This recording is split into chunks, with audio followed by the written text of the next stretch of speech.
Et bonjour à tous et bienvenue dans ce nouveau webinaire Prianto où aujourd'hui nous allons traiter de Ridge Security et plus particulièrement de RidgeBot. Je suis accompagné par Mathieu Bonjour, je suis Mathieu, avant-vente chez Prianto depuis septembre. et je suis Hugo Simoni, ingénieur avant chez Prianto également. Donc nous sommes l'équipe technique là pour vous accompagner dans vos différents projets et particulièrement ici pour ce qui est de ce sujet, les projets Ridge Security. Donc déjà, Reach Security, dans un premier temps, euh, c'est une société qui est présente partout dans le monde avec des clients qui sont à travers l'Amérique du Nord, du Sud, l'Europe, l'Asie, l'Afrique, plus de 200 partenaires actifs et des clients qui sont MSSP, gouvernement, télécom, etc. Donc c'est une société qui est déjà bien établie dans le monde et que nous distribuons donc maintenant en France. Évidemment, c'est reconnu par Gartner, c'est considéré comme un exemple de fournisseur pour la validation de l'exposition aux attaques. Nous allons rentrer un peu plus dans le détail de ce que ça signifie, mais vous pouvez voir comment ça se situe ici au niveau des attentes. Et surtout, ça a été acclamé en 2024 mondialement, euh, en étant top 10 fournisseurs test de pénétration 2024, choix de l'éditeur DevSecOps Vanguard 2024 ou d'autres prix que vous pouvez voir sur l'écran. Mais globalement, Ridge a été reconnu comme étant un logiciel qui fonctionne et qui fonctionne bien en termes de gestion de vulnérabilité et logiciel de pentest. Euh, L'idée de Reachbot, c'est justement de pouvoir gérer l'exposition aux menaces de sécurité de cybersécurité. Et Reachbot est alimenté par l'IA. Donc, c'est-à-dire que c'est un agent qui va, avec de l'intelligence artificielle, faire de la recherche de vulnérabilité et du pentesting automatisé.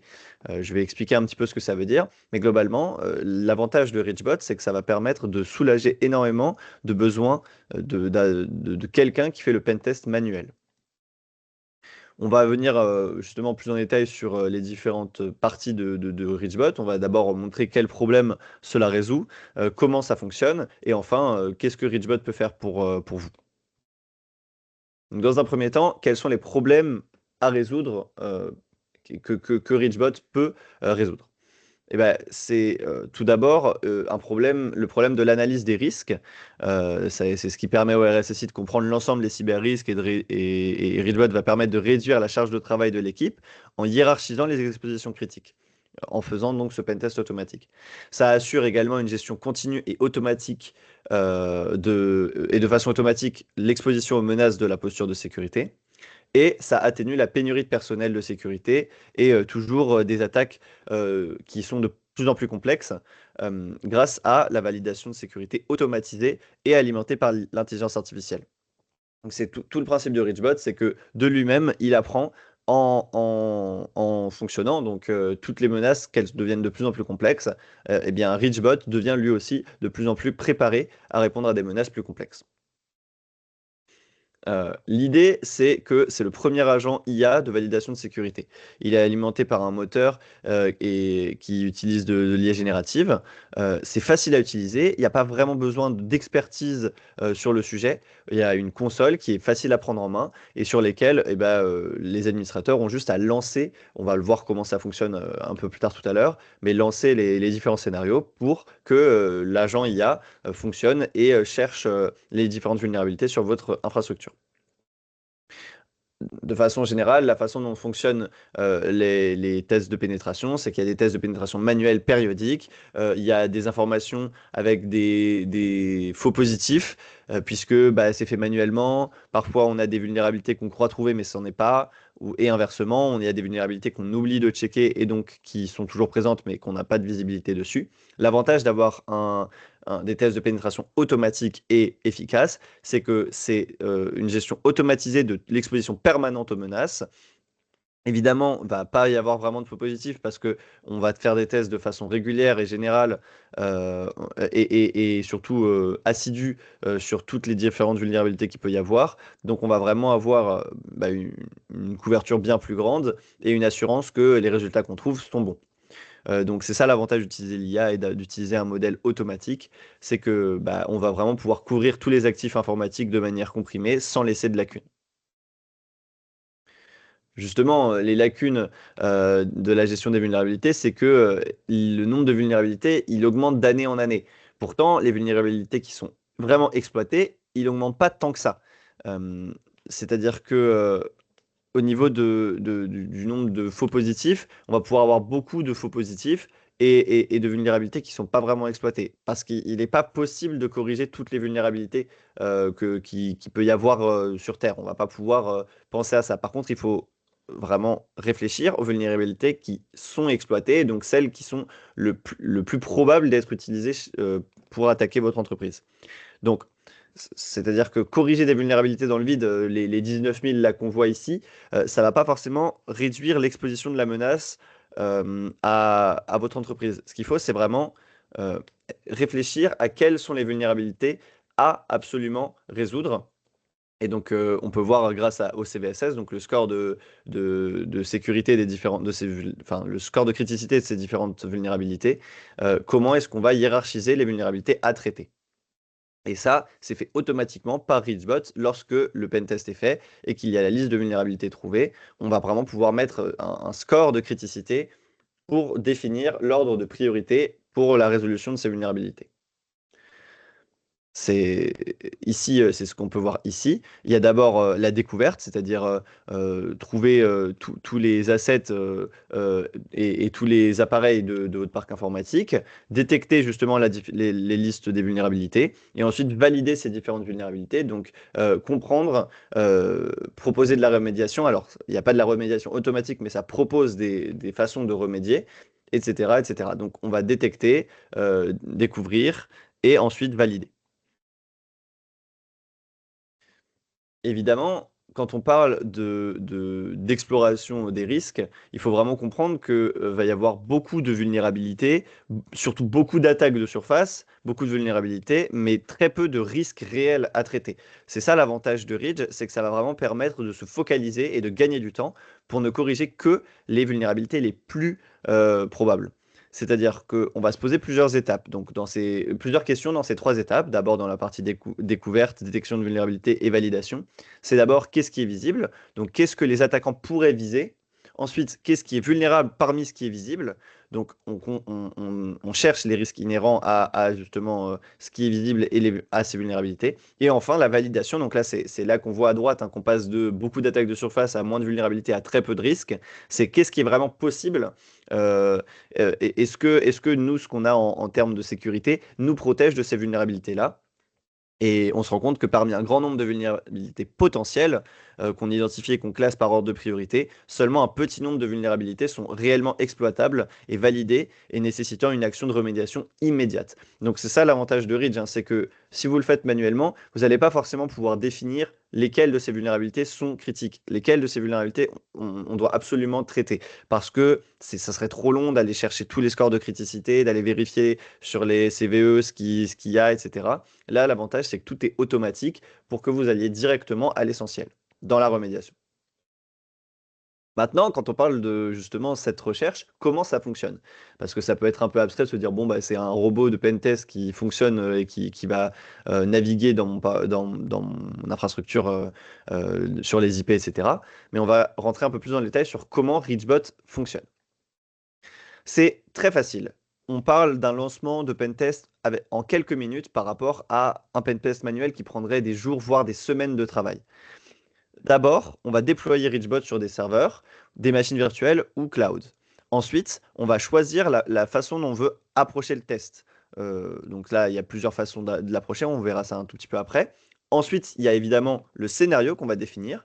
Donc, on va pouvoir démarrer directement un scénario ou la planifier. C'est-à-dire qu'il va y avoir plusieurs listes des différents scénarios qu'on va pouvoir lancer. Par exemple, faire un scénario qui va se focaliser seulement sur certaines IP, un scénario qui va être black box, c'est-à-dire on ne va vraiment donner aucune information, un scénario grey box, on va donner certains accès, etc., etc. Enfin, enfin presque enfin, ensuite, il va y avoir justement les tests qui vont être faits. Vous allez avoir vraiment une visibilité avec justement les différents chemins d'attaque qui peuvent être et les chemins qui ont permis de trouver des vulnérabilités et qui compromettent potentiellement le système. Et enfin, à ce moment-là, on va pouvoir télécharger des rapports qui sont très détaillés et qui sont complets avec justement la liste de vulnérabilités trouvées, triées par ordre de criticité, et les rémédiations qu'il faut pour les différentes vulnérabilités critiques. Et d'ailleurs, les rémédiations qu'il faut, enfin les conseils de rémédiation qu'il faut pour chacune des vulnérabilités qui est trouvée. Donc c'est ça l'avantage du rapport. Et évidemment, ce rapport, il peut être customisé pour qu'il soit plus ou moins complet, plus ou moins rempli en fonction des informations que vous voulez avoir dans ce rapport. Mais comme vous le voyez, ici, vous avez quelques minutes seulement d'action pour vous en tant qu'administrateur. Le déploiement, même si ça, vous le faites une fois. Le choix de l'approche et le choix du scénario, ça prend une dizaine de minutes. Et enfin, le téléchargement du rapport. Et après, donc l'analyse du rapport, ça peut pas vous prendre plus de temps, mais c'est post-pentest. Donc, comme vous le voyez, en termes d'utilisation, c'est extrêmement efficace, extrêmement rapide, et ça vous permet de gagner énormément de temps par rapport à si ça avait été fait manuellement. Donc, comme je le dis, c'est 100% automatisé. La détection des vulnérabilités, la validation à l'aide d'exploits. Donc, on effectue des tests indépendants, on lance des attaques multivectorielles et on démontre les preuves. L'avantage de Readbot, c'est qu'il montre à chaque fois comment est-ce qu'il a atteint ce qu'il a atteint. C'est pas juste, ah bah là, vous êtes exposé à ça. C'est, si vous êtes exposé à ça, c'est parce que j'ai pu faire telle action, que j'ai pu utiliser telle façon d'attaquer, etc., etc. Il y a évidemment des mouvements latéraux qui sont exploités, donc l'escalade de privilèges, etc., etc. Et tout ça, c'est alimenté par RichBrain, donc c'est un moteur de décision qui utilise de l'intelligence artificielle aussi pour justement être le plus efficace possible dans ses attaques. Et c'est un modèle qui apprend de lui-même, c'est-à-dire qu'en faisant justement des tests et des vérifications, il va s'améliorer. Euh, c'est quelque chose qui, comme on l'a dit tout à l'heure, puisque les vulnérabilités ne font que se complexifier, euh, bah, le moteur y répond aussi en se complexifiant lui-même et en apprenant à chaque fois qu'il est utilisé. Ici, c'est ce que je suis en train un peu de dire, hein, c'est ça, c'est que on a l'ensemble de connaissances initiales, les décisions sont prises grâce à cet ensemble de connaissances, on découle les actifs, on identifie la surface d'attaque, l'exploitation, tout ça. Ensuite, il y a le résultat, donc ça c'est la liste des vulnérabilités que ça génère, le rapport, et surtout, derrière, on extrait un ensemble de connaissances qu'on va réinjecter vers l'ensemble de connaissances initiales, ce qui fait que dès la prochaine attaque, on aura plus de connaissances, etc., etc., etc. Donc, il faut vraiment comprendre que c'est une sorte de machine learning hein, constant, mais qui a déjà une base, un ensemble de connaissances initiales extrêmement complet et qui fonctionne, et vous n'avez pas besoin de le former vous-même. C'est déjà très bien formé, je dis juste que ça s'améliorera toujours avec le temps. Après, sur la console, vous allez pouvoir constater les risques avec justement les preuves et les chemins d'attaque. Donc, comme vous pouvez le voir ici, c'est comment cela a-t-il pu arriver. Donc, on voit à droite, sur le screen de droite, les différents chemins d'attaque. On a trouvé l'IP cible, on a trouvé un port qui était ouvert, on a trouvé une attaque surface pour tel site, on a trouvé telle information, etc., etc. Ça montre vraiment le chemin du début à la fin jusqu'à la dernière étape et ben, l'attaque, la vulnérabilité qui est exploitée. Donc là, par exemple, il y a un export MySQL c'est une vulnérabilité qui est utilisée, qui est obtenue qui a permis d'obtenir, pardon, les contrôles serveurs, enfin, le contrôle du serveur. Donc, l'idée, c'est que vous comprenez comment est-ce qu'on a pu atteindre cette vulnérabilité, pas juste en disant, bon, bah, c'est une vulnérabilité MySQL, par exemple. Là, on montre vraiment toutes les étapes et quel serveur a été problématique, quel IP a été problématique, quel port ouvert est problématique, etc., etc. Donc, ça démontre les risques, apporte les preuves et enfin, ça propose des mesures correctives. Donc, comme je le disais, à chaque étape, vous allez pouvoir voir, bah, pour la remédiation de cette vulnérabilité, qu'est-ce qu'on pourrait faire pour répondre au problème. Vous allez évidemment avoir de la visibilité en temps réel des actions d'attaque, donc avec justement bah, la topologie de votre parc informatique. Ça montre les relations entre tous les actifs et les surfaces d'attaque. Ça cartographie les vulnérabilités et les risques. Vous avez donc la visibilité complète des chemins d'attaque. Alors ici, juste sur la slide au-dessus, ça c'était un chemin d'attaque sur la droite. Ici, vous les voyez tous. Et dès que c'est en rouge au bout du chemin, ça veut dire qu'il y a la vulnérabilité qui a été détectée. Tous les autres chemins qui n'ont pas de rouge, c'est un chemin d'attaque qui a été testé, mais qui n'a pas forcément été. On n'a pas forcément trouvé de vulnérabilité. Et là, on voit vraiment les relations entre chaque asset du parc informatique. On suit la source de l'attaque en affichant tous les détails. Et sur le tableau de bord, donc, on voit vraiment tous les détails, toutes les étapes et toute la topologie qui a été trouvée dans la partie Discover et Scan. Comme je l'ai évoqué, il y a des rapports en temps réel. Vous avez les rapports qui sont téléchargeables. Donc, c'est ceux-là qui le mettent sous forme de PDF, vraiment, qui détaillent tout ce qui a été trouvé, etc. Mais vous avez aussi, évidemment, un résumé sur la console qui montre le nombre de risques, le nombre de vulnérabilités, le nombre d'assets compromis, de sites actifs, etc. Et là, comme on peut le voir à droite, il y a 66 vulnérabilités, mais il y a surtout 8 risques. Donc, c'est pas forcément la même chose, hein, comme on l'a dit. Les risques et les vulnérabilités, c'est pas forcément exactement la même chose. Les risques, il faut les résoudre instantanément. Les vulnérabilités, pas forcément. C'est trié par ordre de criticité. Donc ici, on voit qu'on avait 34 vulnérabilités qui sont classées élevées. Et on a également certaines qui sont classées low, qui ne sont pas forcément urgentes à trier. Donc ça permet vraiment de focaliser les ressources et le temps dans la rémédiation vers les bonnes vulnérabilités et vers les bonnes rémédiations. Également, un avantage de Reachbot, c'est qu'il peut fonctionner indépendamment ou en conjonction avec des solutions de gestion de vulnérabilité. Donc, il fonctionne avec Rapid7, pardon, InsideVM, etc. Comme vous voyez ici, l'avantage, c'est que ça va permettre de valider les vulnérabilités qui ont été trouvées grâce à ces plateformes-là. Donc, ça complète les conclusions de ces solutions de gestion de vulnérabilité. Ça permet de dire, effectivement, cette vulnérabilité, elle est à traiter, elle est critique, elle a un score de risque élevé et c'est celle-là qu'il faut traiter en priorité. Donc ici, on voit que par exemple sur Rapid7, pardon, sur la console à droite, on a le logo Ridge qui indique que il faut traiter cette vulnérabilité en priorité. C'est les vulnérabilités qui sont exploitables, visibles par les acteurs de la menace. C'est des vulnérabilités qui sont dites validées et qui peuvent faire l'objet et qui doivent idéalement faire l'objet d'une action immédiate. L'avantage aussi de Reachbot, c'est que ça permet de faire des tests sur des API web qui permettent donc d'anticiper l'escalade horizontale, l'escalation privilege. Et donc, on peut découvrir les vulnérabilités du top 10 des API de l'OASP, telles que les autorisations non respectées, etc., etc. Ça permet d'effectuer aussi, comme je l'ai précisé tout à l'heure, des tests, que ce soit en boîte noire ou en boîte grise, donc black box ou grey box, pour avoir justement différentes façons de vérifier qu'on peut trouver les accès ou non, soit avec zéro information, soit avec certains types d'informations. Et ça permet d'identifier les vulnérabilités et les risques de l'API. Encore une fois, hein, ça c'est des exemples, mais Reachbot, ça a une couverture très large, que ce soit l'infrastructure réseau, les serveurs Windows, Linux, les applications, les sites web, les API web, les systèmes de sécurité et de défense. L'idée, c'est que ça va vous protéger tout votre parc informatique, tous vos assets, tous vos serveurs, etc. peuvent être protégés par Reachbot, puisque c'est un automatiseur de pentest. Donc, il faut vraiment que vous pensiez ça comme il se met à la place d'un attaquant et il essaye tous les chemins d'attaque qu'il connaît et même celui qui va essayer de créer. C'est pas seulement utiliser toutes les vulnérabilités qu'il connaît et faire des chemins d'attaque, c'est aussi essayer lui-même de trouver des vulnérabilités de façon automatique grâce à son moteur qui utilise de l'IA.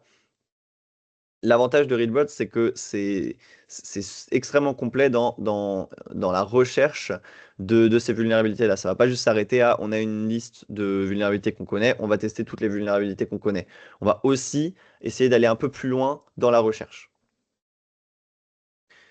Pour ce qui est du modèle économique, la façon dont Reach fonctionne, c'est que ça fonctionne soit à l'année, avec un abonnement annuel pour l'utilisateur final. Donc là, dans ce cas, on va facturer à la licence par IP, pardon. Donc soit avec un certain nombre d'IP et un nombre de web serveurs. Donc c'est les deux choses qu'on peut quantifier, les IP et les web serveurs. Donc ça serait avec utilisation illimitée de la solution, donc abonnement annuel.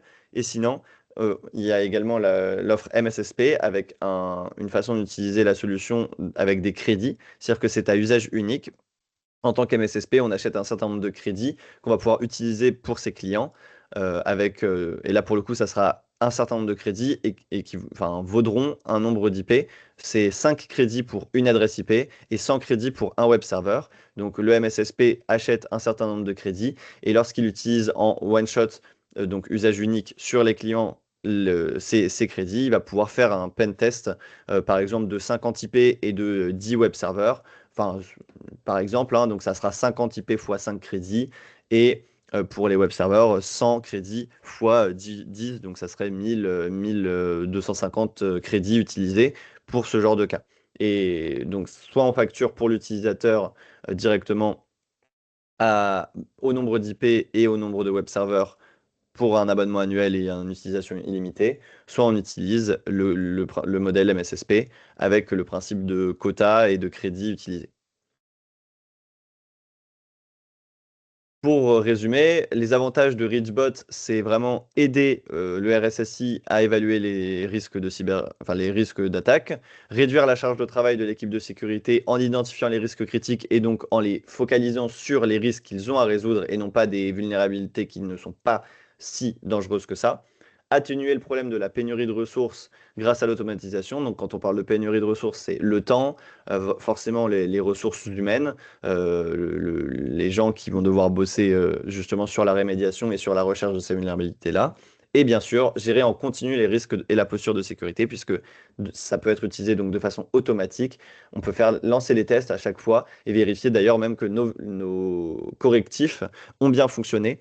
On peut faire un premier test, s'occuper de traiter les différents risques qui sont annoncés. Donc on passe du temps pour justement résoudre ces différentes vulnérabilités qui sont dangereuses. On les résout, en tout cas on croit les résoudre, on relance un test et peut-être qu'on en aura résolu 7 sur 8 et qu'il y en aura une dernière qui n'est pas résolue. Et bien là, on peut repasser du temps pour essayer de la résoudre, mais au moins on est sûr que les 7 autres ont été traités. L'avantage, c'est qu'encore une fois, on va gagner en visibilité et en temps pour gagner en efficacité. Automatisé en continu, c'est agentless et prêt à l'emploi, zéro faux positif en matière de risque, programmé à la demande, aucun personnel hautement qualifié n'est requis comme je vous l'ai montré sur la console, c'est très facile d'utilisation. ReachBot est vraiment là pour euh, vous accompagner sans vous complexifier la tâche. Au niveau des cas d'usage, pour les entreprises qui utilisent ça, ça peut être des banques, des agences gouvernementales, toutes les entreprises de façon générale qui sont sujettes à la validation de vulnérabilité. Toutes les grandes entreprises ont besoin de validation continue des contrôles de sécurité. ReachBot le permet. Pour les petites et les moyennes entreprises, c'est l'automatisation de la cybersécurité qui est vraiment intéressante, bien sûr. Et de façon générale, même pour les MSSP, activer le pentest en tant que service, c'est quelque chose de très intéressant puisque justement, en tant qu'MSSP, vous allez pouvoir le proposer à vos clients sous forme justement de ces crédits-là, des clients qui vont avoir besoin d'un pentest une fois pour voir l'état dans lequel est leur parc informatique. Derrière, vous pouvez faire la résolution de problèmes, relancer un test de vulnérabilité et voir justement si ces tests ont bien fonctionné. C'est ça l'avantage de la solution en format MSSP, c'est que vous allez vraiment pouvoir proposer de la rémédiation pour vos clients. Donc, comme vous pouvez le comprendre, il y a de multiples cas d'usage et multiples choix pour vous. Peu importe quel profil d'entreprise vous êtes, ReachBot va pouvoir s'adapter à vous. Et comme évoqué avant, c'est scalable, c'est-à-dire qu'on peut vraiment se mettre à l'échelle de la taille. Il n'y a pas de limite à ça. Ça se cote vraiment à. Enfin, les licences, elles s'adaptent au nombre d'IP et au nombre de web serveurs, donc il n'y a pas de limite pour vous. Et si vous êtes intéressé par la solution, il y aura forcément un cas d'usage qui vous correspondra. Voilà pour ce qui est de ReachBot et de façon générale Reach Security. J'espère avoir été assez clair pour que vous compreniez à quel point c'est important et intéressant pour vous d'utiliser cette solution pour avoir une visibilité et résoudre vos problèmes de sécurité informatique. Si vous avez des questions sur n'importe quel sujet que j'ai évoqué ou d'autres sur Reach Security sur ce webinaire, n'hésitez pas à nous contacter à cette adresse mail contact@prianto.fr pour toute question technique et toute question commerciale également. N'hésitez pas pour tout ce qui est des licences, du modèle, de la façon dont fonctionnent les licences et de comment vous pouvez prendre en main la solution. Si vous avez besoin d'une autre présentation plus technique avec une démo de la console, nous pouvons également l'organiser. Bref, toute question, tout renseignement, contact@prianto.fr. En tout cas, je vous souhaite à tous une bonne journée. Merci à tous de votre attention. Au revoir.